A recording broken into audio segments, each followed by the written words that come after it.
ఈ దేశానికి తలెత్తినటువంటి సుదీర్ఘకాలపు సమస్య ఎట్టకేలకు పరిష్కారం అవుతోంది. బెంగాల్ సరిహద్దులు నిరంతరం ఒక ప్రవాహంలా సాగుతుంటాయి.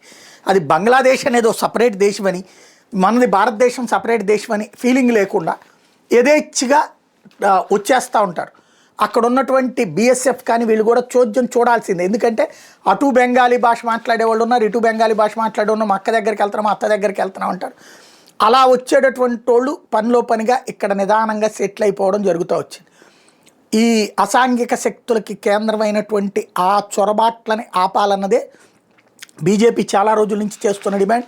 ఒకప్పుడు మమత అదే డిమాండ్ చేసి తర్వాత మమత అదే ప్రోత్సహించింది. ఇప్పుడు భారతీయ జనతా పార్టీ అధికారంలో కేంద్రంలో వచ్చాక మమతకి చెబితే మమత అక్కడ మాత్రం కంచె వేయనీయకుండా అడ్డుపడింది, భూసేకరణ జరగనీయకుండా అడ్డుపడింది. ఇప్పుడు అక్కడ భూసేకరణ అన్నటువంటిది కీలకమైనటువంటిది. 600 ఎకరాల భూసేకరణకి తొలి సంతకం కింద పెట్టుకొచ్చాడు సువేందు అధికారి, బెంగాల్ ముఖ్యమంత్రి.